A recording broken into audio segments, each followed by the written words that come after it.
Podcast.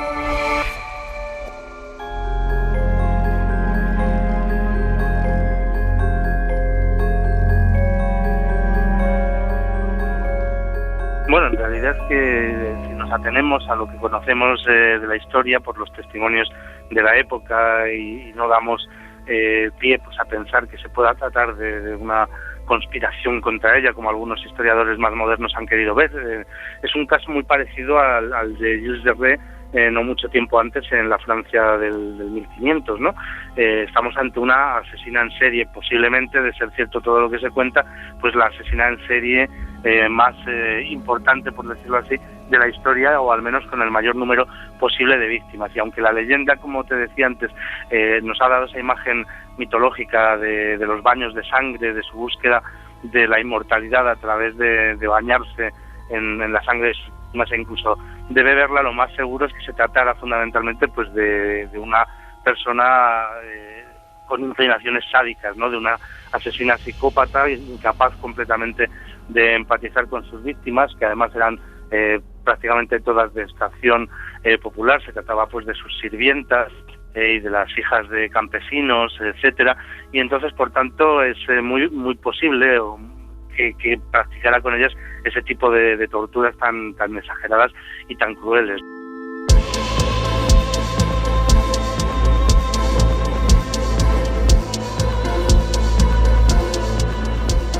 No es la primera vez que aquí en Ser Historia hablamos de la mujer a la que vamos a dedicar los próximos minutos aquí en Ser Historia. Ya en el cronovisor, el número del programa 616, que lo podéis encontrar, bueno, lo más fácil, para qué voy a decir la página de los podcasts de la SER, que es imposible encontrar nada, mejor nachoares.com, ahí escribís Elizabeth Bathory y vais a encontrar la referencia a ese programa 616. Elizabeth Bathory o Erzsébet Bathory es, bueno, pues una de las mujeres quizás más carismáticas de la historia de Hungría. Vamos a viajar en los próximos minutos al siglo XVI y lo vamos a hacer a colación de un libro que acaba de ver la luz, La Hungría, de Erzsébet Bathory, y que, fijaos, rompe un poco lo que escuchábamos ahora al comienzo del programa en la voz de Jesús Palacios, crítico de cine, y que dejaba ya caer, yo creo que de una forma bastante sólida, que hay una leyenda, no sabemos si urbana, histórica, como queramos, alrededor de la figura de Elizabeth Bathory, Isabel Bathory, que no fue tan vampírica como se ha dicho, que quizás tendría como mucho algún problema, que no es poco, y que fuera una asesina en serie, pero desde luego nada de lo que la tradición luego ha delimitado con ella. La autora de este libro, La Hungría, de Erzsébet Bathory, es Laura Blázquez Cruz, que es escritora, historiadora y docente de la Universidad de Jaén. Laura, bienvenida a Ser Historia. Un saludo, Nacho, encantada de estar aquí. El título del libro ya contextualiza, ¿no?, desde el punto de vista histórico, la figura de Bathory, de esta condesa, de esta mujer. Es la Hungría del siglo XVI. En un par de minutos, ¿cómo nos puedes contextualizar cómo era el ambiente de este país, en la zona oriental de Europa? Imagino que con muchos puntos en común o diferentes del resto de Europa, de tal y como lo entendemos nosotros, con los que estamos más cercanos, que es España, Francia, Inglaterra. ¿Cómo era la Hungría del siglo XVI? Bueno, no tan similar con respecto a esta zona donde nosotros vivimos, ¿no? Y es que esa es una de las principales claves en torno a la figura de Bathory. Ella se movió, ella era una... No quiero desvelar demasiado, pero vamos a quedarnos con este concepto. El mundo ya era un teatro. Con eso yo creo que estoy dando un poquito la clave, ¿no?, de lo que se ha investigado para este libro. Y la Hungría, ella era una figura muy poderosa, que venía de la familia Bathory, que tenían más de 3 siglos de antecesores, que se repartían en 2 ramas. Una de ellas la de Sondio, y bueno, de alguna manera por esa división del Imperio Otomano, los conflictos que azotaban la Hungría del siglo XVI. Pues una de las claves es con quién se tiene que casar Vathor. Y otra de las claves para Hungría, no para ella, sino para Hungría, y de alguna manera desencadena toda la historia, es qué pasa cuando se queda viuda. Uh-huh. Claro, y nos está hablando un poco de la... No, pero se está hablando un poco de la importancia de la familia, ¿no? De Elisabeth Bathory, que lo explicas muy bien en el libro, que no lo he dicho, está publicado por Editorial Akal. Efectivamente, es decir, uno de los puntos que, bueno, al consensuar un poco los contenidos con mi editora, con Ángeles de Akal, decía, sobre todo para el título, ¿no? Dice, Laura, la figura tiene que estar relacionada con su lugar, con su contexto. Entonces, en el título tenía que estar presente esa contextualización, no tanto temporal, que evidentemente el siglo XVI ahí es la clave, sino espacial. Y cuando consensuamos los distintos puntos que tratar, porque no es exactamente una biografía, es decir, si hemos incluido una biografía para evidentemente explicar lo que se sabe de esta condesa, pero más bien lo que hemos intentado hacer o el resultado final ha sido un ensayo de corte histórico-cultura, con un enfoque un poquito holístico, y entre los puntos que se tratan 5 puntos, de hecho tengo aquí el índice delante, se divide en 10 el índice, y del 1 al 5 es esa parte, bueno, del 1 al 4 o del 1 al 3 tiene muchísimo protagonismo la familia y la decisión que tiene la familia sobre ella, la figura de la madre de Bathory, las decisiones que la familia toman en torno a con quién se tiene que casar, no con quién se casa, con quién se tiene que casar, y esto es crucial, y qué pasa cuando enviuda, ¿no? Y ahí se desencadena prácticamente todo, lo cual es un dato muy curioso a la vez de sospechoso. Uh-huh. Claro, pensemos que es la Europa, como decía ahora, del siglo XVI, que es una época de cambio absoluto en todos los países, yo creo, ¿no? O sea, se acaba de descubrir América, es la Europa de los protestantes, es la Europa del Imperio Otomano, que sobre todo desde Turquía, lo que hoy es Turquía, está asolando y acosando sobre todo a los países más orientales, y en ese eje, ¿no?, es donde está la Hungría de Bathory, en donde ella, imagino que en esa Hungría de un sistema también medieval, feudal, pues intenta abrirse camino como puede, siguiendo también las normas convencionales de la época, ¿no? Claro, de hecho, en un momento del libro lo que comento es que, y así lo dicen los historiadores, bueno, porque te corrijo un pelín, yo no soy historiadora, soy investigadora de lenguas y culturas. Yo tengo la especialización del estudio de lo monstruoso, y precisamente por eso fue el encargo y el consenso de estudiar a Bathory, ¿no? Pero bueno, al final, ahora te corrijo yo a ti.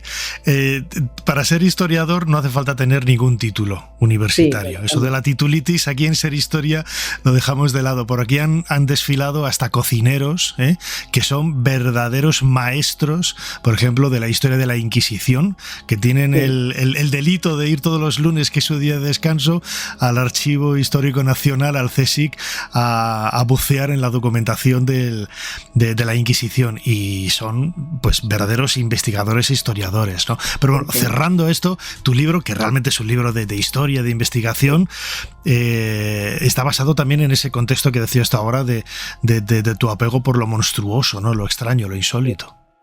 Exactamente.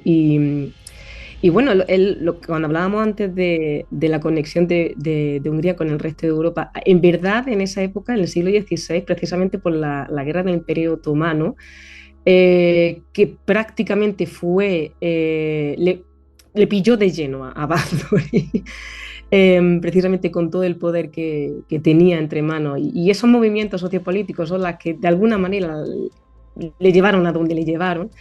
Pues Hungría, si comparamos con el resto de Europa, incluso con el descubrimiento del Nuevo Mundo, etcétera, podríamos hablar en torno a un retraso de entre 80 a 100 años respecto. Es decir, ahí el Renacimiento llegó tardío, fue un Renacimiento tardío, pero sí es cierto que el Renacimiento sí que lo pudieron empezar a disfrutar los nobles, la familia de la nobleza, las clases más altas, pero el pueblo ya no, evidentemente no.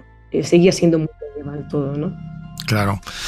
¿Cuáles son las fuentes con que contamos para poder reconstruir la figura de Isabel Bathory, Elisabeth Bathory, esta mujer tan fascinante del siglo XVI? ¿Cuáles son esas fuentes? Mira, aquí hemos tenido que hacer un estudio coral. En primer lugar, me basé del mito y me moví a la fuente histórica, es decir, empecé por lo que todos conocemos, el mito de Bathory, los baños de sangre, etcétera, etcétera, etcétera, pero fui hacia atrás, a los documentos históricos que precisamente están en húngaro. El principal hándicap o la principal dificultad que ha tenido este estudio es que las fuentes que tenemos hoy en día son secundarias y son folclóricas prácticamente, ¿no? Y sobre todo son prácticamente cultura popular. Filmografía, la filmografía evidentemente nos cuenta una parte como muy estetizada, ¿no? de Bathory, muy gore, muy monstruosa porque es lo que vende, muy mercantilista. Claro. Muy mitológica también, podríamos decir. Claro, ¿no? Sí. Ahí tenemos, por ejemplo, los estudios de Pizarnik y de Penrose. Ha sido este texto, sobre todo, bueno, Penrose y de ahí deriva el Alejandro Pizarnik, son fuentes literarias, han sido como reescritura de la figura desde un punto de vista artístico que no nos hemos olvidado de ella. De hecho, se han utilizado en muchas ocasiones para ir viendo qué pudiera ser verdad y qué no. Y luego hemos ido hacia atrás, hemos ido cogiendo también algunos textos de los que se han considerado, el punto de vista, el lenguaje anglosajón, hemos cogido McNally, también Thorne, también hemos estado un estudio muy famoso que es el de Kimberly Craft, pero todos ellos tenían siempre esa parte mítica, esa parte de locura que se relaciona con Bathory, y intentando dar una visión un poquito más amplia y más objetiva, pues he tenido ya que recurrir a textos húngaros. Y curiosamente, la información más objetiva, o que por lo menos a mí me ha parecido más objetiva, proceden del húngaro. Por ejemplo, el estudio de 1984 de Laszlo, ¿no? Entonces, claro, he tenido que ir recurriendo a fuente histórica húngara, también sin olvidarme de esa fuente anglosajona, que lo que hacían de alguna manera, esta última, eran apropiarse, de un punto de vista, vamos a llamarlo negativo, de la figura de Elisabeth Bathory, e insisto puntualizo el nombre, Elisabeth Bathory, la conocemos así. Su nombre original húngaro es Erzsébet. Y fijaos, ya aquí tenemos esa anglicanización de esta mujer. Claro. Ha habido una apropiación cultural, ¿no? Que de alguna manera ha distorsionado la figura de Bathory y la ha convertido en un mito. Desde luego, y sobre todo a partir de la novela de Bram Stoker, de Drácula, pues se la ha asignado, se la ha encasillado en ese mundo vampírico. Escuchábamos al principio, ¿no?, en el corte de Jesús Palacio, hablando de esas tropelías que se le achacaban, de los baños de sangre, de acabar con niños, con jóvenes. ¿Qué hay de cierto de todo ello? ¿Fue realmente tan mala? Puede ser. Yo lo que no he hecho porque no me ha quedado claro. Yo no he querido decir sí o no, porque de hecho no he podido decirlo. Pero lo que sí me ha quedado claro es una idea que tenía justo al principio. Ya sabemos el momento cuando nos vamos a poner a investigar o a escribir el momento del miedo, el folio en blanco, ¿no? Yo delante del ordenador y diciendo, bueno, ¿cómo empiezo, no? Pero sí es verdad que tenía en mente la siguiente idea. Ni el bueno es tan bueno, ni el malo es tan malo. Partiendo de esa premisa, el mito nos dice que, y aquí ya empezamos a bailar, las cifras ya empiezan a bailar, porque se dice que es en torno a 400 mujeres, en otras fuentes son 600, en otras fuentes son 607, en otras 650. Lo que sí tenemos en común es que son mujeres. Y esto es importante porque Bathory sí que tenía un gineceo. Un gineceo es como una escuela de etiqueta. Ahora la entenderíamos en la actualidad como una escuela de protocolo. Y es muy curioso. Y en ese espacio, uno de los momentos en el que se supone que recopila víctimas, ¿no? Porque se queda sin ellas. Pero el elemento común, parece ser indiscutible, es que son mujeres. Y mujeres vírgenes. Precisamente para extraerle, el mito dice que le extrae la sangre para darse esos baños famosos de sangre y de alguna manera parar el envejecimiento, ¿no? Y aquí ya, fija, tenemos aquí ese refuerzo de la figura monstruosa bajo la línea de investigación de la gerontología cultural, que es lo que en inglés llamaríamos como critical age studies, ¿no? Es decir, relevar a la vejez, darle a la vejez esa connotación negativa de monstruosidad, y es lo que hemos hecho con Bathory. Bathory supuestamente, bueno, podríamos decir que fue como una de las primeras precursoras del poshumanismo, ¿no? Intentar parar o alargar su esperanza de vida y parar el envejecimiento supuestamente a través de la sangre. Fuese verdad o no lo fuese, sí es cierto que se incluye en el libro una serie de explicaciones científicas del por qué pudiera o no pudiera ser lo de los baños de sangre, desde la teoría de los ayestos y de la anatomía. Pero bueno, no le faltaba razón en cuanto al uso de la sangre. Ya sabemos que... No, además la sangre, Laura, tiene un significado absolutamente mágico desde la prehistoria, prácticamente, ¿no? Con sacrificios, con bebida, que va mucho más allá de los mitos vampíricos que aparecen en el siglo XVI, XVII, XVIII ya en Europa y se popularizan tanto con Bram Stoker.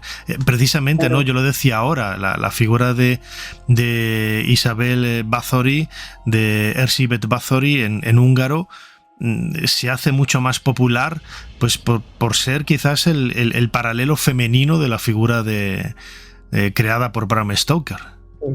De hecho, fíjate que coincide en el lugar, en la zona de los Cárpatos. Ahí nace también Drácula, ¿no? De Bram Stoker. También ahí se ubica el vampiro de Polidori. Y bueno, Joseph Sheridan Le Fanu también ubica la figura del vampiro justo en esa zona de los Cárpatos, que Transilvania, es decir, más allá de, ¿no? Es esa zona fronteriza que se supone que ya el mundo se termina, es el lugar más allá y es el lugar de los monstruos, y es ahí, pues fíjate, la zona húngara donde también se ubica Bathory, y se aprovecha esa localización geográfica para reforzar ese mito del vampiro y de nuevo relacionarla con la sangre. Ya sabes, ¿no? La sangre es la vida, y por eso este elemento se utiliza en muchos rituales religiosos, como tú bien has dicho. Fijémonos, por ejemplo, en el cristianismo, ¿no? Es parte de la Eucaristía. Se supone que si tú consumes la sangre, aunque sea desde el punto de vista simbólico, consumes la vida de esa persona, por ejemplo, de Jesucristo, ¿no? Y Bathory, claro, al consumir, si no en ingesta, pero por lo menos en baño, la sangre de esa doncella, consume su vida, bueno, consume su juventud. Y esa es la importancia que tiene de que sean jóvenes, bueno, vírgenes, principalmente vírgenes, porque claro, tienen que ser vírgenes, porque si no se supone que el cuerpo a través de la sangre ya está corrupto. La sangre parece que envejece también, ¿no? Una pregunta, Laura. Has consultado las fuentes húngaras. Sí. Desde un principio, desde este siglo XVI, cuando empieza pues a hacerse célebre, ¿no? la figura de Elizabeth Bathory, recordemos que estamos pues eso en la segunda mitad del siglo XVI y comienzos del siglo XVII. Ella nace en 1560 y fallece en 1614, grosso modo. Esas fuentes coetáneas, contemporáneas de Bathory, ¿ya nos están hablando de todas esas sangrías, de esos crímenes, o es algo que nace posteriormente? A ver, una de las primeras, las poquitas fuentes que hay justo de contemporánea a la condesa, son prácticamente testamentos y cartas, que es lo que hemos podido consultar.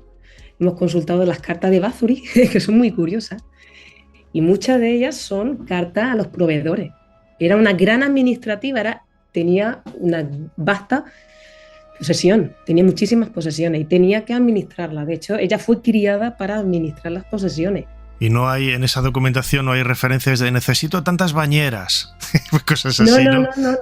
Nada que lo relacione con esos baños, esas orgías de sangre, ¿no? ¿Qué va? De hecho, lo único que ahí hay muchísimas cartas a proveedores, hay cartas también a su marido Nadasti. En algún momento, muchas cartas son incluso entre familiares, son muy frías. Como podríamos entender esa correspondencia, como la podemos entender hoy en día, son muy frías, son muy administrativas, son muy de negocio. Y hay poquitas en el que se dirige a su marido desde un punto de vista un poco más cariñoso, hablando de la salud de sus hijas, o de su hijo y su hija, pero poquito más. También tenemos testamentos, los testamentos de Ferenc, el testamento de Bathory, que lo cambia varias veces. También está pues la documentación sobre las posesiones de los distintos familiares, ¿no? Del suegro de Bathory, de la madre de Ferenc. También todo esto es crucial. Pero cuando surgen los primeros textos que hablan del mito, más allá del juicio, se me olvidaba comentar también la claro. Del juicio, ¿no? Pero el mito ya en sí de se bañaba en tal surge en torno a un siglo después por un jesuita. Sí, y bueno, es un texto que es muy narrativo, tiene un poquito de objetividad y es muy narrativo.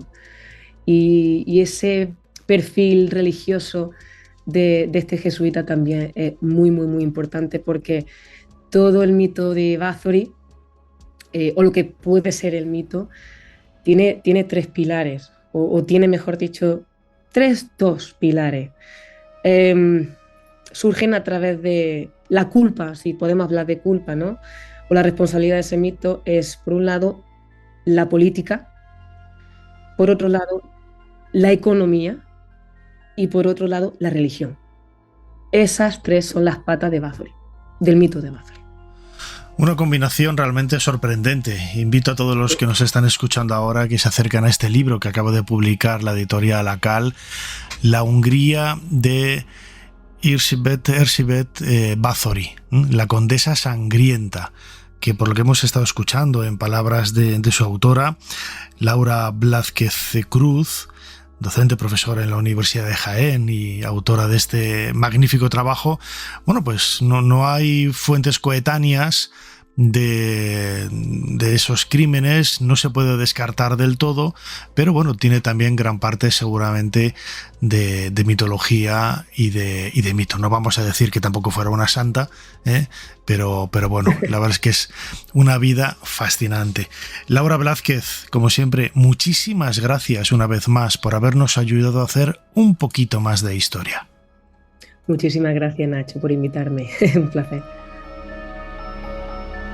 Para no perderte ningún episodio, síguenos en la aplicación o la web de la SER, Podium Podcast o tu plataforma de audio favorita.